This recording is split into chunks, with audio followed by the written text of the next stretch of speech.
Saat ini kebanyakan game berkonsep dengan open world dan sistem gacha yang kompleks, yang justru membuat kita kehilangan rasa fun dan lebih merasa bosan.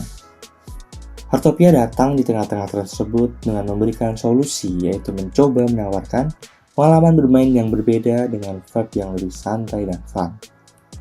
Heartopia mengajak kita masuk ke dunia semi-open world yang penuh warna, dengan desain karakter yang catchy, gameplay yang gampang dipahami, tapi tetap punya banyak fitur yang menarik yang bikin kita penasaran buat lanjutin main game ini. Ini review kami tentang Heartopia, so welcome to Before You Play.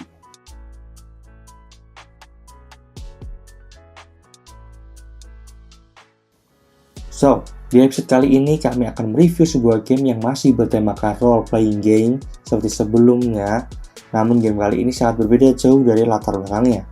Karena game ini berlatar belakang simulasi kehidupan atau life simulation gitu ya, dengan judul game Heartopia. Ya, game ini baru-baru aja rilis kemarin 8 Januari 2026. Sebelum kami lanjut reviewnya, just info aja bahwa di video ini akan terbagi beberapa bagian, yaitu pros, bagian yang kita sukai, cons, bagian tidak kami sukai, lalu ada bagian yang menurut kami unik, serta kesimpulan untuk di akhir videonya.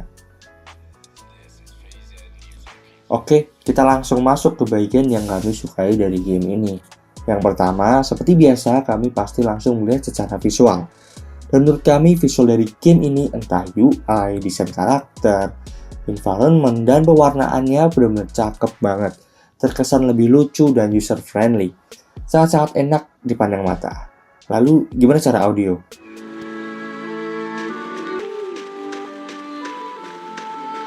Di game ini bener mantep banget. Cozy, chill, dan nyaman banget. Sesuai lah dengan konsep dari gamenya gitu ya. Nah, setelah kita bahas visual dan audionya, mari kita bahas tentang bagaimana gameplaynya. Banyak aktivitas yang bisa kalian lakukan sebagai player di sini. Mulai dari berkebun, memancing, memasak, menangkap serangga, memelihara anjing dan kucing, dan bird watching, memotret dan mencatat jenis-jenis burung. Kalian juga bebas bersosialisasi dengan player lain, dan player juga bebas berkreasi membangun rumah. Nah, salah satu yang bisa dibilang lucu atau terkonsep adalah dari teleportnya. Yap, di sini ada teleportnya seperti game-game RPG yang lain gitu ya. Tapi bentuknya nggak seperti kayak TP-TP pada biasanya. Di game ini bentuknya halte bis. Secara konsep ini benar-benar keren menurut kami. Nah, terus bagaimana cara karakternya? Di game ini bervariatif karena kalian bisa dapetin kostum-kostum lucu atau menarik secara free. Dan yang terakhir, game ini free to play friendly. Ini benar-benar hal yang kami sukai dari game ini. Karena kalau kalian tahu saat ini semua game pasti pakai sistem gacha. Nah, tadi kita udah jabarin dari hal yang kami sukai.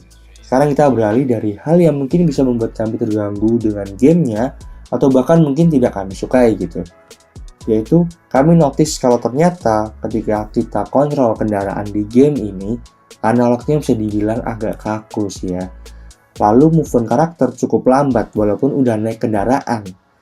Nah, ada beberapa hal yang mungkin bisa dibilang agak terganggu sih, seperti NPC tertentu terkadang tidak bisa diajak interaksi saat ada event, jadi harus menunggu event selesai. Jadi agak mengganggu progres misi. Lalu, beberapa alat seperti pancingan, tapak penyiram tanaman perlu di-repair jika durability-nya sudah habis. Dan yang terakhir, meskipun dia ada sistem gacha, tapi tidak membuat kita harus untuk menggunakan sistem gachanya. Karena pada dasarnya gacha di game ini hanya berisikan kostum dan desain rumah. Jadi bisa dibilang hanya untuk kosmetik aja sih. Nah, kita masuk ke hal yang unik dari game ini. Menurut kami, yang unik dari game ini adalah ya konsep dari game ini sendiri gitu ya. Terkesan lebih lucu tapi nggak yang girly banget. Jadi kalau dimainin sama cowok ini masih aman banget lah ya. Nggak yang mungkin bisa dibilang ini game kecewa-cewaan gitu. Enggak, ini masih aman banget buat cowok gitu ya. Meskipun secara visual ini kelihatan lucu gitu atau cute lah gitu. Terus dari segi audio, visual, dan gameplay sangat-sangat unik sih. Sangat-sangat mensupport konsep dari game ini gitu. Nah, setelah kami bahas tentang game ini, bisa diambil kesimpulan bahwa game ini akan lebih cocok untuk player yang bisa dibilang capek dengan sibuknya real life dan cuman pengen bersantai di sebuah kota yang tenang dan bebas berkreasi. Ingat, game ini adalah life simulation, jadi kayak kita punya kehidupan lain di game ini gitu. Kita memainkan karakter dengan hidupnya sendiri di game ini.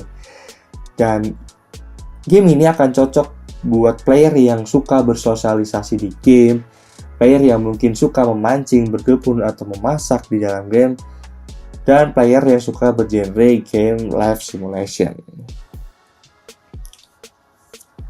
So, itu review kami tentang game Heartopia. Apakah kalian cocok dengan game ini? Atau mungkin kalian udah mainin game ini nih? Jadi tulis pendapat kalian juga ya di kolom komentar tentang game ini. Semoga kalian dapat terpahami dari apa yang sudah kami jelaskan. Terima kasih sudah menonton dan sampai jumpa di Before You Play selanjutnya.